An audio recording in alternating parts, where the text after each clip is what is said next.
Hermanos, hermanas, buenos días. Mi nombre es Germán Oliva.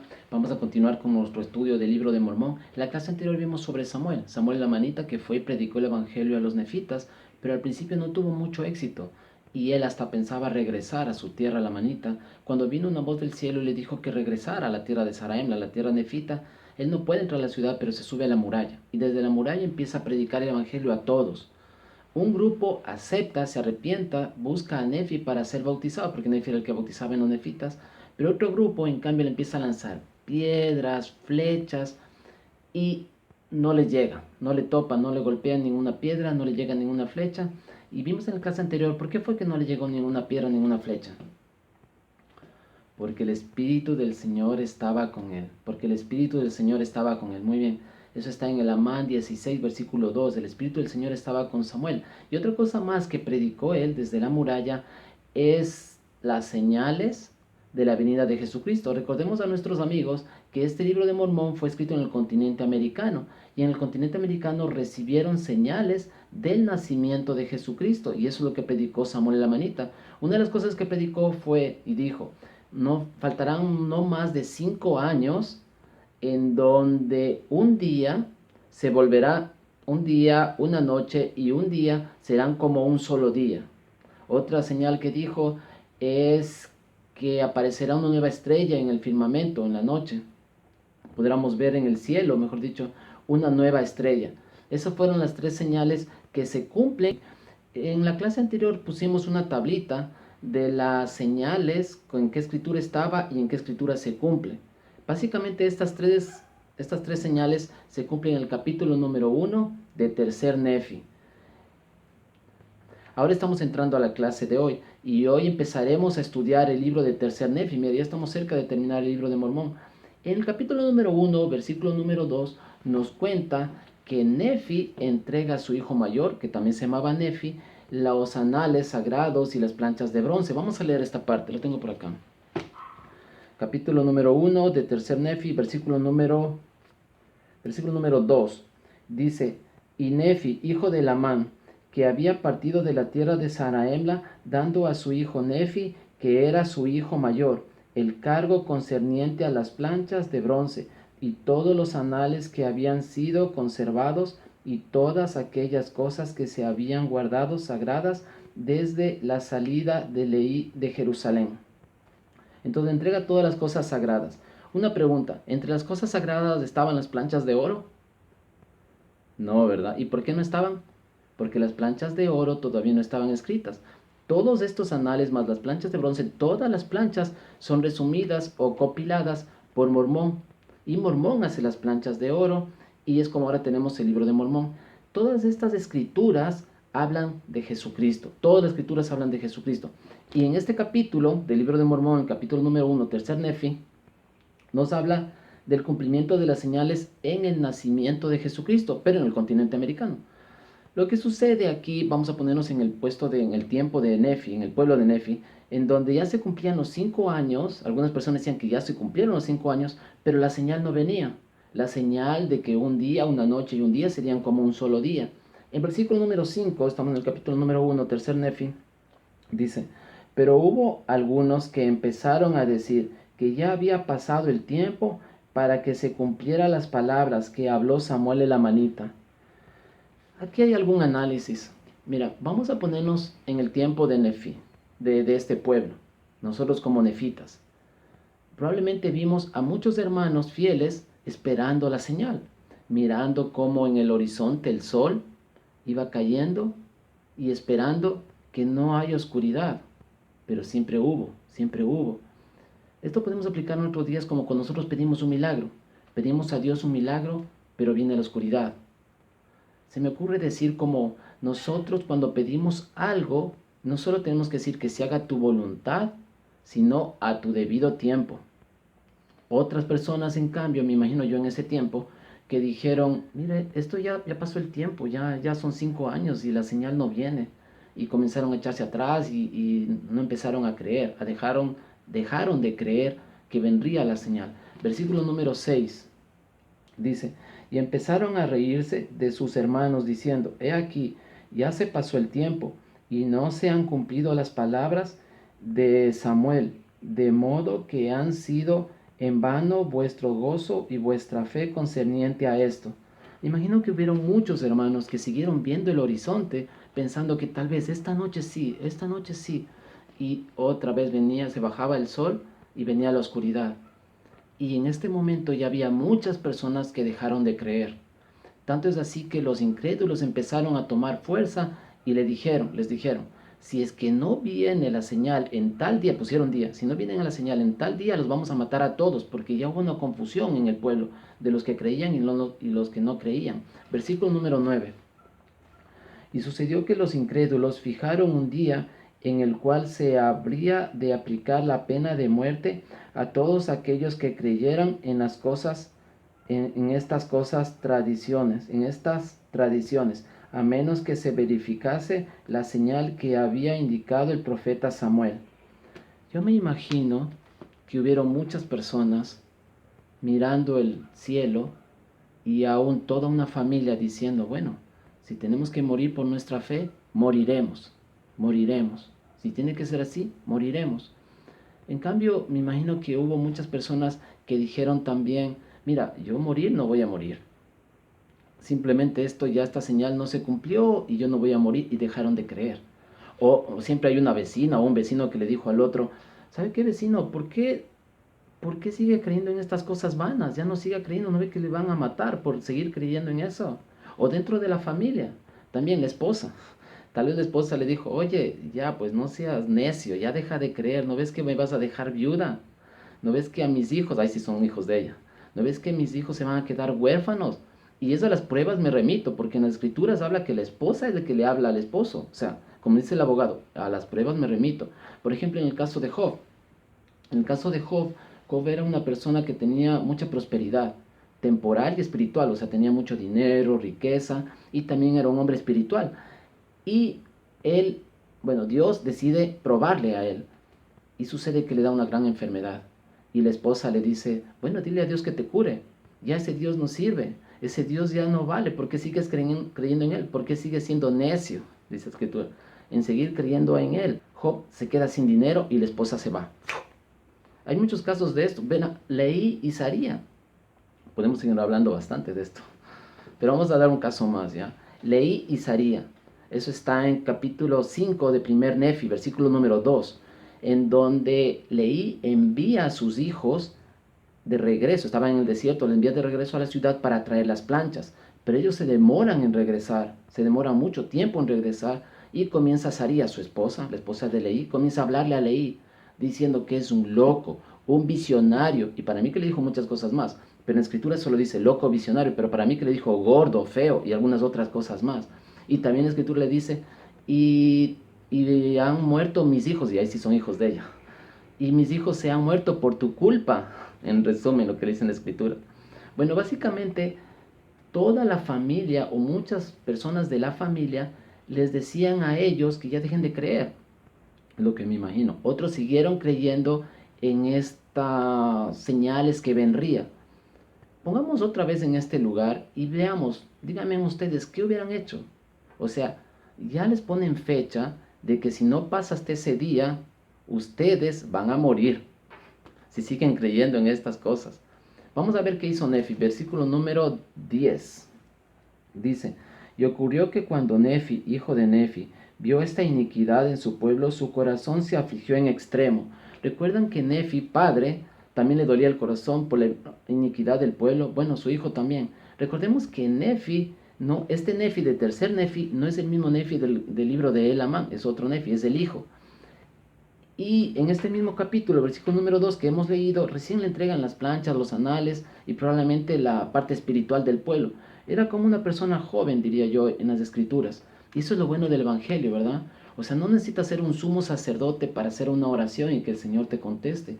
O no necesitas tener mucho conocimiento de las escrituras para que Dios te conteste. De hecho, a un niño le contesta que no tiene mucho conocimiento de Dios.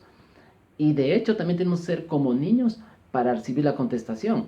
Porque si Dios le dice a un niño, mira, esta noche no será noche, sino será día.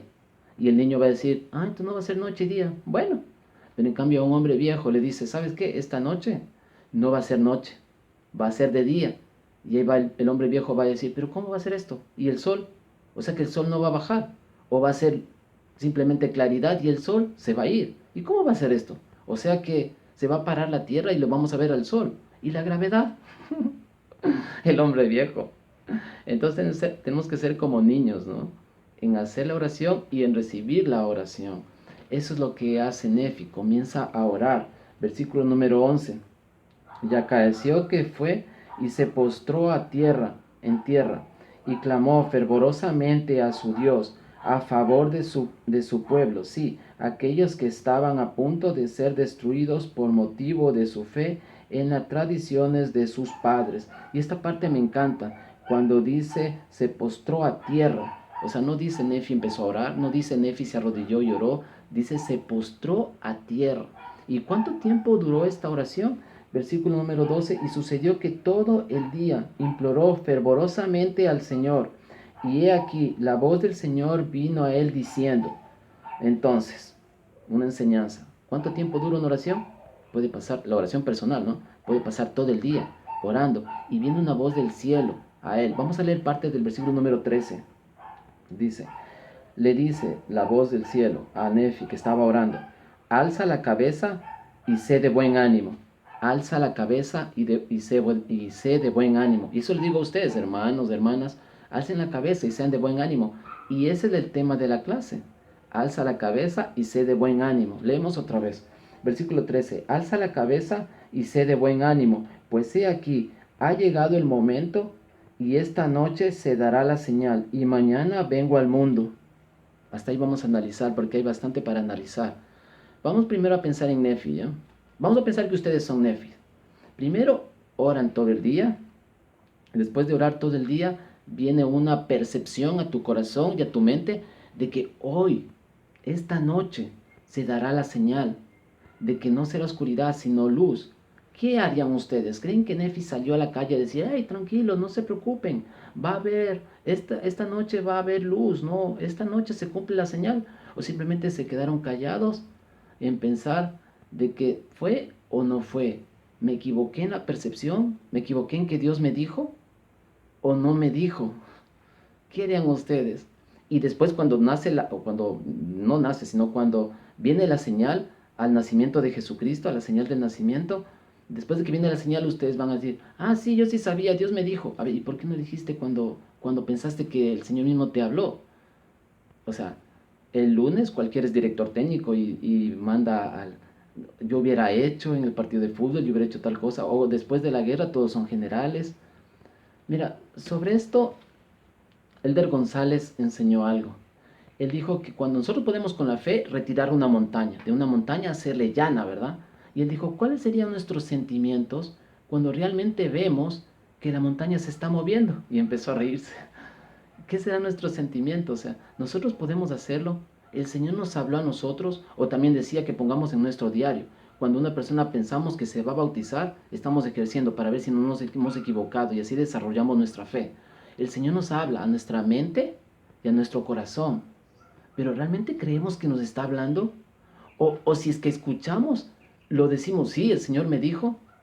Es interesante esta parte, muy interesante.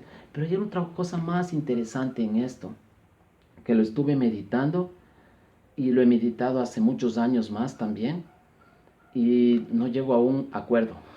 Y no llego a un acuerdo, a ver si ustedes me ayudan. Mire, Nefi estuvo orando todo el día, ¿no? Todo el día estuvo hora y hora y hora para que pasara la señal. Y fue una coincidencia, porque no encuentro otra palabra, una coincidencia que ese mismo día vino la señal, o también fue una coincidencia que los incrédulos dijeron que hasta esa fecha, si no pasaba esa fecha, entonces los iban a matar a todos. O sea, fue una coincidencia que ellos dijeron ese mismo día, o fue que porque Nefi oró, el Señor adelantó sus días y nació. Es muy interesante, pero ¿saben qué? Cuando nació Jesucristo, en el momento que nació salvó a muchas personas en el continente americano, porque los iban a matar a todos si es que no venía esa señal. Y desde que nació Jesucristo, salvó a muchas personas. Vamos a leer todo el versículo número 13, que es muy importante. Dice, alza la cabeza y sé de buen ánimo, pues he aquí, ha llegado el momento, y esta noche se dará la señal, y mañana vengo al mundo para mostrar al mundo que he de cumplir todas las cosas que he hecho, declarar por boca de mis santos profetas, por boca de mis santos profetas. Entonces, cuando nace Jesucristo se cumple todas las profecías de las escrituras, o sea, todas las escrituras hablan de Jesucristo. Aquí se cumple, por ejemplo, las palabras de Samuel. Samuel la manita dijo que nacería Jesucristo y mandó la señal y dijo, y ustedes sabrán por esta señal. Y se cumplen todas las profecías de los profetas. El profeta de Isaías en el Antiguo Testamento, se cumple todo lo que dijeron en el Antiguo Testamento, porque todo en el Antiguo Testamento, en la Biblia, nos prepara al pueblo, o prepara al pueblo para la venida de Jesucristo, del Mesías. Entonces, cuando viene Jesucristo, se cumple todas las profecías. Todas las profecías. El Nuevo Testamento habla de Jesucristo. El libro de Mormón, hemos estado estudiando el libro de Mormón y vemos que habla de Jesucristo. Todas las escrituras hablan de Jesucristo y en el nacimiento se cumplen todas las profecías. Podríamos hacer una clase sobre esto de cumplimiento de profecías, pero no quiero demorarme mucho, solo quiero que piensen un poco, que analicen, o sea, ¿qué posibilidad hay de que Jesucristo naciera en la ciudad que tenía que haber nacido el Mesías? O sea, si no fue en la preexistencia, ¿cómo pudo haberle escogido la ciudad que iba a nacer? Otro cumplimiento de profecía es que nacería de una virgen. ¿Qué posibilidades hay de que naciera en la misma ciudad que tenía que nacer y naciera de una virgen? Y no solo eso, que naciera del linaje de David. Porque David fue el rey, ¿verdad? Es por eso que le decimos a Jesucristo el rey de los judíos. Entonces tenía el linaje o de la casa de David. ¿Qué posibilidades habría que todas esas cosas se cumplan en Jesucristo? Bueno, que naciera hombre, porque pudo haber nacido mujer.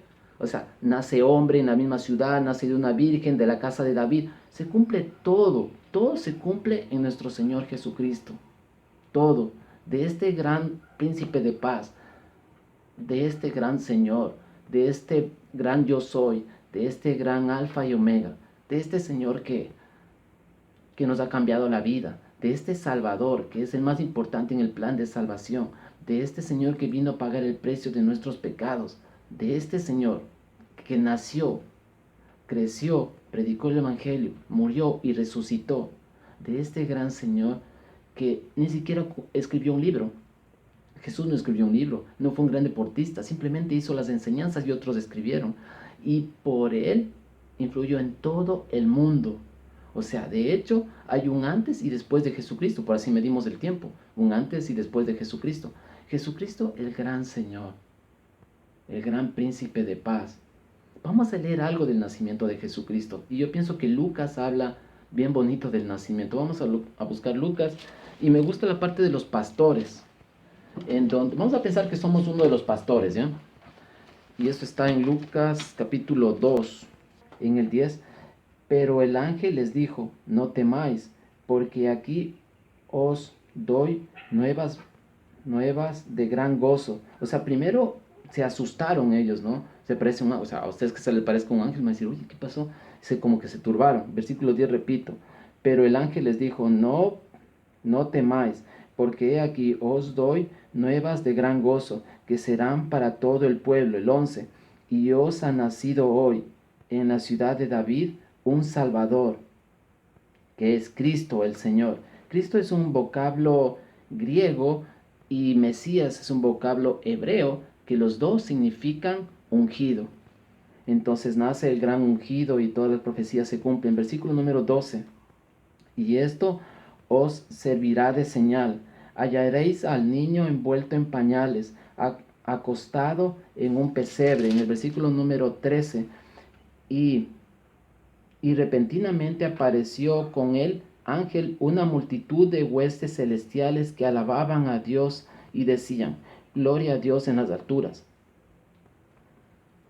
y en la tierra paz, buena voluntad para con todos los hombres. Y mirar eso de los pastores, mira, aparecen ángeles, cantan como ángeles, dicen gloria a Dios en las alturas, paz a los hombres de buena voluntad, y el nacimiento se da, el nacimiento de Jesucristo. Volviendo a nuestra clase, volvemos a tercer Nefi, capítulo número, vamos a leer el número 15. Dice, y acaeció que se cumplieron las palabras que se dieron a Nefi, tal como fueron dichas, porque he aquí la puesta del sol no hubo obscuridad, y el pueblo empezó a asombrarse porque no hubo oscuridad al caer la noche. Cuando ellos estaban esperando la señal y no veían, podemos otra vez aplicarlo en que nosotros oramos y pedimos algo. Y estamos esperando que venga la oscuridad, mirando el sol, que venga la oscuridad, pero la oscuridad no viene o el milagro no se cumple. O sea, insisto, tenemos que orar, que se haga tu voluntad, pedimos, que se haga, luego de pedir, que se haga tu voluntad, no la mía, y en tu debido tiempo, porque igual se va a dar, porque el Señor puede contestarte un no y tú vas a saber, pero cuando te contesta un sí, puede ser que la contestación de tu oración venga muy rápido, y eso me ha pasado, viene rapidito, o si no se demora, pero va a llegar. Esta señal destruye, versículo número 16, destruye todos los planes de los incrédulos, porque ya se destruyó, pues ahí estaba, ya no era de noche, era de día. En el versículo número 17 dice, y empezaron a comprender que el Hijo de Dios pronto aparecería. En el 18, desde el principio 18, porque sabía que los profetas habían dado testimonio de estas cosas por muchos años antes. El cumplimiento de profecías. En el versículo número 22, estamos todavía en el capítulo número 1 de Tercer Nefi, habla de que Satanás comienza a engañar al pueblo diciendo, estas señales no es, o sea, ¿cuántas veces ha pasado, no? Que te quieren, tú estás viendo y te dicen, no, eso no fue, no viste eso. O sea, Satanás dice, no, esa señal no fue señal, pasó cualquier cosa, pero eso no es la señal de Jesucristo. Samuel mintió, lo que sea. Pero el pueblo no le cree. Al final 22 dice, parte del pueblo creyó y se convirtió al Señor. En el versículo número 23 dice, y el pueblo de nuevo empezó a gozar de paz en la tierra. En el versículo número 29, en cambio, los lamanitas tenían mucha tristeza porque los jóvenes que estaban creciendo se estaban uniendo a la banda de Gadiantón, de los ladrones de Gadiantón. Después, en el capítulo número 3, vemos más sobre la banda de Gadiantón. Su líder era Hidgidiani, que envía una epístola a Laconeo. Laconeo era el gobernador de la tierra de los nefitas. Estamos más o menos aproximadamente unos 16 años después de Jesucristo. Versículo número 2 del capítulo número 3 de Tercer Nefi. Dice, Laconeo excelentísimo, le escribe, ¿no? Y mira cómo lo eleva. Laconeo, excelentísimo gobernador, principal de la tierra, como que lo elogia.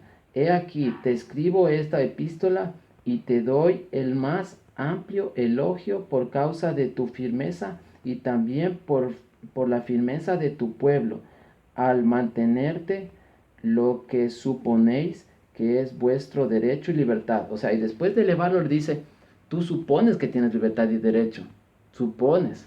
Luego en el versículo número 3 le dice, y me parece una lástima, excelentísimo, excelentísimo como que le dice lento pero un grado más alto, ¿no? Excelentísimo, Laconeo, que seáis tan insensatos, porque luego dice que él debes aceptar a los ladrones porque si no los ladrones caerán sobre él y está listo para caer con todos los ladrones sobre Laconeo, sobre el pueblo nefita. Sí, el versículo 7 leemos todo, no todo, una parte. O en otros términos, someteos y uníos a nosotros. Versículo número 12 es una de estas joyas, dice, mas he aquí, este Laconeo, el gobernador, era un hombre justo y no se amedrentó, esta palabra me gusta, no se amedrentó por las amenazas y demandas de un ladrón. Por tanto, no hizo caso de la epístola de Hidgidiani, el caudillo de los ladrones. Antes hizo que su pueblo le suplicara fuerza al Señor para cuando los ladrones descendieran contra ellos. Entonces, después de que le envía esta carta, Laconeo no se amedrentó, no se amedrentó. Finalmente lo que hace Laconeo es reforzar al pueblo, o sea, que nos mantengamos unidos. Nombra un nuevo capitán en jefe que se llamaba, versículo 18, Hidgidiani, como capitán en jefe. Ustedes saben que los nefitas nombraban a un profeta, a un hombre justo como capitán en jefe, como era Moroni, a menos que era en tiempo de iniquidad. Eso nos indica el versículo número 19. Y el pueblo le dice a Hidgidiani que vamos a atacarles a los ladrones, Pero él le dice en el versículo número 21, no vamos a atacar porque ahí vamos a morir, vamos a esperar que ellos vengan. Versículo número 21, esperemos hasta que vengan contra nosotros. El capítulo número 5, el pueblo de Nefi se arrepiente y abandona los pecados. Y en el versículo número 11 del capítulo número 5 de tercer Nefi encontramos algo interesante. Recuerdan ustedes que Mormón es el que resume, ¿no?, todas las planchas, pero aquí comenta. Además de resumir, él mismo pone su comentario. Versículo número 11. Y he aquí, hago el registro sobre planchas que he hecho con mis propias manos. Entonces las planchas de oro él mismo las hizo y él mismo escribe sobre las planchas. Estas planchas de oro que fueron entregadas después a su hijo Moroni y después a José Smith, que fue traducido, es como tenemos el libro de Mormón. Pero la iglesia se llama la Iglesia de Jesucristo de los Santos de los Últimos Días, pero es conocida como la Iglesia Mormona o los Mormones por este libro, por el libro de Mormón. Y el libro de Mormón fue en honor a Mormón, quien lo recopiló. Y otra cosa, ¿y ustedes saben por qué Mormón se llama Mormón? ¿Ustedes saben por qué pusieron el nombre Mormón? Bueno, está en el versículo número 12. Dice, y he aquí, se llamó Mormón, y he aquí, me llamo Mormón, llamado así por la tierra de Mormón, la tierra en la cual Alma estableció la iglesia entre el pueblo. Sí, la primera iglesia que se estableció entre ellos después de su transgresión. Entonces ustedes recuerdan las aguas de Mormón, ¿verdad? De Alma, que Alma bautizó muchas personas en las aguas de Mormón, le bautizó como las aguas de Mormón, y por eso es que se llama Mormón. Alma fue uno de los sacerdotes de un rey inicuo llamado Noé, que Alma se convierte por las palabras de Abinadí. Luego, en el versículo número 13 dice, he aquí, soy discípulo de Jesucristo, el Hijo de Dios. Está diciendo Mormón, está hablando Mormón. He sido llamado por él para declarar su palabra entre los de su pueblo, a fin de que alcancen la vida eterna. Este versículo es otra joyita del libro de Mormón. Este versículo es el lema o el estandarte de los misioneros del Estacamanta, en donde yo vivo. Este versículo es la meta de ellos. Vamos a leerlo de nuevo. Dice, he aquí, soy discípulo de Jesucristo, el Hijo de Dios. He sido llamado por él para declarar su palabra entre los de su pueblo, a fin de que alcancen la vida eterna. Pero bien también se puede aplicar para nosotros, como discípulos. Recuerdo que mi presidente de misión, yo tuve dos, Elder González y el presidente Aulestia. El presidente Aulestia decía que seamos buenos discípulos de Jesucristo y siempre hablaba sobre ser discípulos de Jesucristo, ser discípulos de Jesucristo. Y otra cosa que siempre hablaba es hacer ramas, y quería que trabajemos fuerte en la sierra haciendo ramas. Y hicimos algunas ramas en la sierra, hicimos ramas, y él hablaba también de ser discípulos de Jesucristo. Y podemos hablar este versículo para nosotros mismos, que bien podemos ser buenos discípulos y discípulas de Jesucristo. Entonces lo vamos a leer de nuevo pensando en nosotros, ¿ok? Versículo número 13. He aquí, soy discípulo de Jesucristo, el Hijo de Dios. He sido llamado por él para declarar su palabra entre los de su pueblo, a fin de que alcancen la vida eterna. Que podamos ser buenos discípulos, discípulas de Jesucristo. Que podamos entender que la profecía se cumplió en el nacimiento de Jesucristo. Que podamos entender que si vino en su primera venida, tenemos esperanza y sabemos que va a venir en su segunda venida. Que sigamos esperándole, que podamos mantenernos firmes hasta su segunda venida. Y una vez que ya le veamos a Jesucristo, podamos decir, sí, yo sabía que vendría. En el nombre de Jesucristo, amén.